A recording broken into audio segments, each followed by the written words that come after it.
चलिए आज 3D के मदद से डाइजेस्टिव सिस्टम को समझने की कोशिश करते हैं। सबसे पहले समझते हैं कि इस डाइजेस्टिव सिस्टम में कौन कौन से इम्पोर्टेंट अंग शामिल है और कैसे यह एक दूसरे के साथ मिलकर काम करते हैं। पहले आता है सलेवरी ग्लैंड्स जो हमारे मुंह के आसपास होते हैं। इनमें 3 मुख्य ग्लैंड्स होते हैं। First parotid glands, second submandibular glands, third sublingual glands. उसके बाद आता है ईसोफेगस, फिर आता है स्टमक और इसके आसपास होते हैं लीवर, पैंक्रियास, गॉल ब्लैडर। फिर लास्ट में आता है हमारा स्मॉल इंटेस्टाइन, लार्ज इंटेस्टाइन और रेक्टम। चलिए अब सब कुछ डिटेल में समझते हैं। जब हम खाना खाते हैं तो वह दांतों की मदद से ब्रेक डाउन होने लगता है और डाइजेशन की प्रोसेस हमारे मुंह में ही स्टार्ट हो जाता है, जिसमें सलेवरी ग्लैंड्स का महत्वपूर्ण योगदान होता है जो अलग अलग एंजाइम्स और फ्लूइड्स रिलीज करते हैं। इनमें 3 प्रमुख ग्लैंड्स होते हैं। पैरोटिड ग्लैंड्स जो सबसे बड़े और कानों के पास होता है, सबमैंडिबुलर ग्लैंड्स जो जॉ यानी जबड़े के नीचे होता है और सबलिंगुअल ग्लैंड्स जो जुबान यानी जीभ के नीचे पाया जाता है।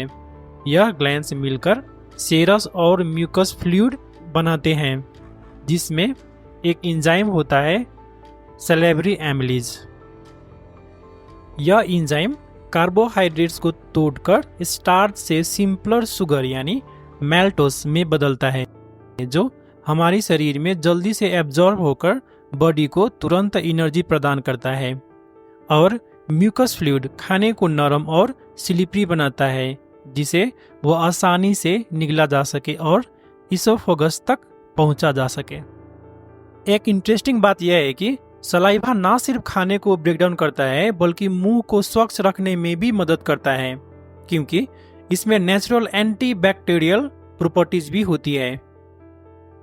इस प्रक्रिया के दौरान खाना और सलाइवा अच्छे से मिक्स हो जाने के बाद हम इसे बोलस कहते हैं और आगे के प्रोसेस में हम इस खाने को मिक्सर को बोलस ही कहेंगे।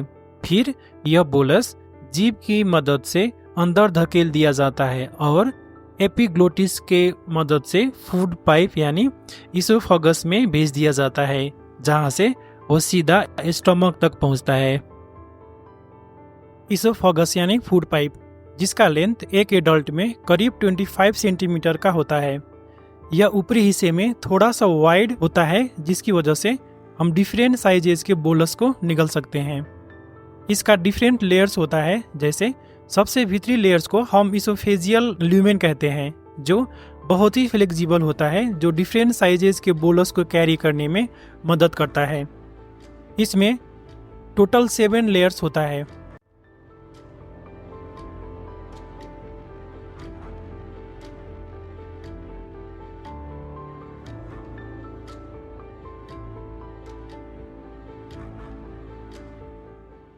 ऊपर के 2 लेयर्स जो कि रिस्पॉन्सिबल होते हैं पेरिस्टैल्टिक मूवमेंट के लिए। यह एक प्रकार के वेव फॉर्म के मूवमेंट है जो हेल्प करता है हमारे बोलस को स्टमक की तरफ पुश करने में। इसी मूवमेंट की मदद से हम खाने को उल्टे होकर भी खा सकते हैं। उसके बाद आता है स्टमक जो इस सिस्टम में मेन रोल प्ले करता है। हम इसे 6 एरिया में डिवाइड कर सकते हैं। यह कुछ इस तरह से होते हैं।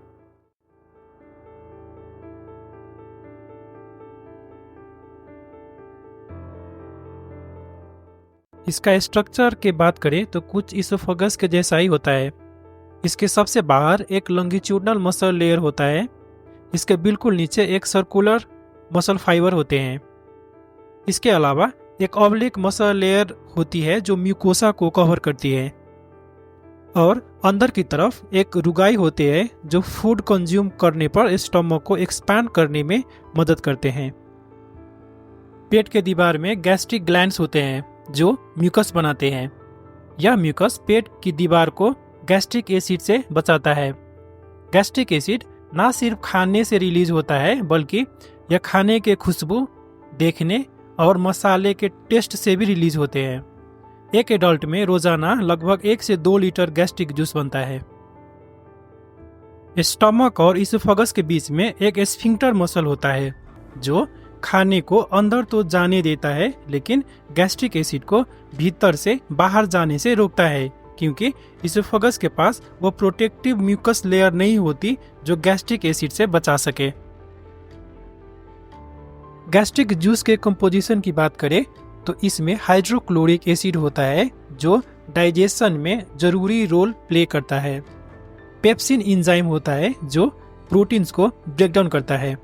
इंट्रिंसिक फैक्टर होता है जो विटामिन B12 को एब्जॉर्ब करने में हेल्प करता है, और लाइपेस जो कि फैट्स को डाइजेस्ट करने का काम करता है। देखो, खाने में सिर्फ न्यूट्रिएंट्स ही नहीं होती बल्कि बैक्टीरिया भी होता है जो बॉडी को नुकसान पहुंचा सकता है। अब यहाँ हाइड्रोक्लोरिक एसिड एक सुपर हीरो की तरह काम करता है। इसका मेन काम है हार्मफुल बैक्टीरिया को डिस्ट्रॉय करना ताकि हमारा बॉडी सेफ रहे। लेकिन बात यहीं खत्म नहीं होती। हाइड्रोक्लोरिक एसिड का एक और इम्पोर्टेंट रोल है।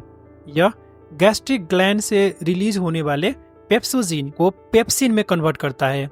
पेप्सिन एक पावरफुल एंजाइम है जो प्रोटीन्स को ब्रेक डाउन करता है ताकि बॉडी उन्हें इजीली एब्जॉर्ब कर सके। एक तरह से देखा जाए तो हाइड्रोक्लोरिक एसिड और पेप्सिन का यह टीमवर्क डाइजेशन प्रोसेस के बैकबोन है। विटामिन B12 हमारे बॉडी के लिए खास होता है, जो कि नर्व सेल्स और ब्लड सेल्स को हेल्दी रखने और DNA बनाने में मदद करता है। लेकिन इसे स्मॉल इंटेस्टाइन में एब्जॉर्ब करने के लिए एक स्पेशल चीज की जरूरत होती है जिसे इंट्रिंसिक फैक्टर कहते हैं। जब विटामिन B12 इंट्रिंसिक फैक्टर के साथ मिलता है तभी यह स्मॉल इंटेस्टाइन के माध्यम से एब्जॉर्ब हो पाता है। इसी के साथ गैस्ट्रिक ग्लैंड्स एक और हीरो एंजाइम बनाता है जिसे गैस्ट्रिक लाइपेस कहते हैं। यह एक एसिड रेसिस्टेंट एंजाइम है जो फैट्स को डाइजेस्ट करता है। स्टमक में यह ट्राइग्लिसराइड्स को तोड़कर एक फ्री फैटी एसिड और एक डाइग्लिसराइड में बदलता है, जहां सिर्फ फ्री फैटी एसिड बॉडी के लिए एब्जॉर्बेबल होता है। लेकिन फैट्स का असली डाइजेशन स्मॉल इंटेस्टाइन में होता है, जहां यह प्रोसेस और भी इफिशिएंट होता है। साथ ही स्टमक हर 20 सेकेंड्स में एक मूवमेंट करती है जिसे हम पेरिस्टाल्सिस मूवमेंट कहते हैं, जो खाने को ब्रेक डाउन करके एक सेमी फ्लूइड मास यानी चाइम में बदल देती है, जो डाइजेशन के अगले फेज के लिए रेडी होता है। चाइम इनिशियली डिओडेनम में इंटर नहीं कर सकता क्योंकि स्टमक के एग्जिट पर पाइलोरिक स्फिंक्टर होता है जो सिर्फ थोड़ा खुलता है और बॉडी फूड पार्टिकल्स को स्टमक में ही रखता है। अब लीवर और पैंक्रियाज हमारे डाइजेस्टिव सिस्टम का डायरेक्ट अंग तो नहीं है, कहने का मतलब खाना इसके होते हुए नहीं गुजरते, लेकिन यह डाइजेशन में बहुत इंपॉर्टेंट रोल प्ले करते हैं। लीवर बाइल प्रोड्यूस करता है जो गॉल ब्लैडर में स्टोर होता है और जरूरत पड़ने पर डिओडेनम में जाता है जिसमें जरूरी एंजाइम्स होते हैं। पैंक्रियाज भी पैंक्रियाटिक जूस रिलीज करता है जो डाइजेशन के लिए बहुत ही महत्वपूर्ण होता है। जब चाइम डिओडेनम में पहुंचता है तब बाइल और पैंक्रियाटिक जूस इम्पुला ऑफ भेटर के थ्रू मिक्स होते हैं। पैंक्रियाटिक जूस में सोडियम हाइड्रोजन कार्बोनेट एसिडिटी को न्यूट्रलाइज करके पीएच लेवल मेंटेन करता है ताकि डाइजेशन स्मूथली चल सके। पैंक्रियाटिक एंजाइम्स प्रोटीन्स, कार्ब्स और फैट को तोड़ते हैं, जबकि बाइल फैट्स को ब्रेक डाउन करके पैंक्रियाटिक जूस को उन्हें फर्दर ब्रेक डाउन करने में मदद करता है। चाइम डिओडेनम में अच्छे से मिक्स होने के बाद यह हमारे स्मॉल इंटेस्टाइन में भेज दिया जाता है। अब असली काम हमारे खाने से न्यूट्रिएंट्स को एब्जॉर्ब करना है जो हमारे बॉडी को चाहिए, वह काम यही होता है। स्मॉल इंटेस्टाइन जिसकी लेंथ एक एडल्ट में 20 से लेकर 22 फीट की होती है और विड्थ की बात करें तो 1 से 1.5 इंच का होता है। इसको 3 एरिया में डिवाइड किया जाता है। डिओडेनम जो कि हमारे स्टोमक से डायरेक्टली कनेक्टेड होता है, जिजुनम हमारे बीच का एरिया एंड इलियम जो कि हमारे लार्ज इंटेस्टाइन से कनेक्टेड होता है। हमारे स्मॉल इंटेस्टाइन में करोड़ों की मात्रा में भिलाई होती है, जो कि मेन रोल प्ले करता है न्यूट्रिएंट्स एब्जॉर्प्शन में। इसका साइज करीब 1 mm के होता है। हर एक बिलस में लिम्फेटिक कैपिलरीज और ब्लड कैपिलरीज होते हैं और दोनों का अपना अपना काम है। जैसे ब्लड कैपिलरीज मेनली न्यूट्रिएंट्स को एब्जॉर्ब करते हैं जो वाटर सोल्यूबल होते हैं, जैसे ग्लूकोज और एमिनो एसिड्स। वैसे ही लिम्फेटिक कैपिलरी, जिसे हम लैक्टिल्स भी कहते हैं, इसका काम थोड़ा डिफरेंट है।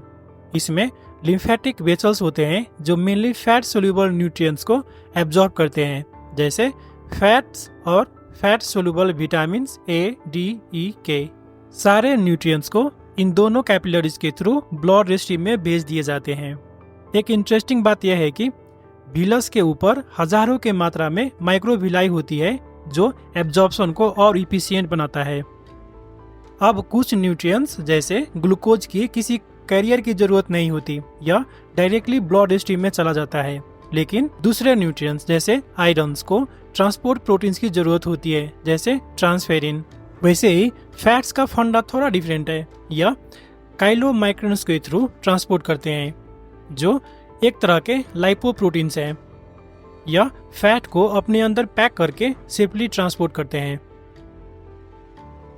अभी तक जो भी हमने न्यूट्रिएंट्स एब्जॉर्प्शन के बारे में समझा वो हमारी ऊपरी इंटेस्टाइन यानी डिओडेनम और जिजुनम में होते हैं। अब इलियम यानी लोअर इंटेस्टाइन के बारे में समझते हैं। इसका काम काफी इम्पोर्टेंट है। यह इलेक्ट्रोलाइट्स जैसे कैल्शियम को एब्जॉर्ब करता है जो हमारे बोन्स, हेयर और टीथ को स्ट्रॉन्ग बनाता है। फिर आता है ट्रेस एलिमेंट्स, जिसे हम माइक्रो न्यूट्रिएंट्स भी कहते हैं, जैसे कि जिंक जो स्पर्म प्रोडक्शन और इम्यून सिस्टम के लिए जरूरी होता है। और यह विटामिन B12 को भी एब्जॉर्ब करता है जो रेड ब्लड सेल्स बनाने और उन्हें मैच्योर करने के लिए इम्पोर्टेंट होता है। इतना ही नहीं, जो बचा हुआ बाइल एसिड होता है उसको ब्लड स्ट्रीम के थ्रू वापस लीवर में भेज दिया जाता है। अगर आप सोच रहे हैं कि चाइम स्मॉल इंटेस्टाइन में कैसे ट्रैवल करता है, तो यह पेरिस्टाल्सिस मूवमेंट के वजह से होता है। यह एक प्रकार के रिदमिक कॉन्ट्रैक्शन है जो खाने को मिक्स करते हुए न्यूट्रिएंट्स को अच्छे से एब्जॉर्ब करने में मदद करता है और फिर चाइम को लार्ज इंटेस्टाइन तक पहुंचाता है। अब बात करते हैं लार्ज इंटेस्टाइन की, जिसकी लेंथ एक एडल्ट में 1 मीटर तक का होता है और यह स्मॉल इंटेस्टाइन से थोड़ा मोटा होता है। लेकिन इसका काम स्मॉल इंटेस्टाइन से बिल्कुल अलग होता है, क्योंकि इसमें कोई भिलाई नहीं होती, बल्कि अरबों के मात्रा में गुड बैक्टीरिया होती है जो हमारे चाइम से विटामिन बनाने में और फाइबर को ब्रेक डाउन करने में मदद करता है, जो कि हमारे बॉडी को एनर्जी प्रदान करता है। इतना ही नहीं, यह बैक्टीरिया हमारे इम्यून सिस्टम के लिए इम्पोर्टेंट होते हैं जो हार्मफुल बैक्टीरिया को मारने में मदद करता है।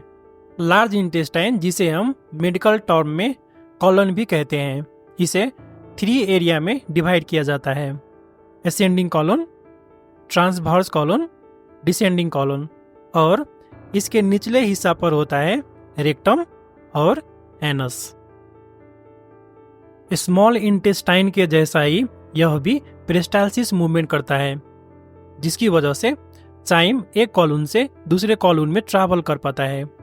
इसी के दौरान चाइम से वाटर को एब्जॉर्ब यानी सोख लिया जाता है और इसमें म्यूकस ऐड कर दिया जाता है ताकि वेस्ट मटेरियल इजीली एनएस के थ्रू बाहर निकल सके।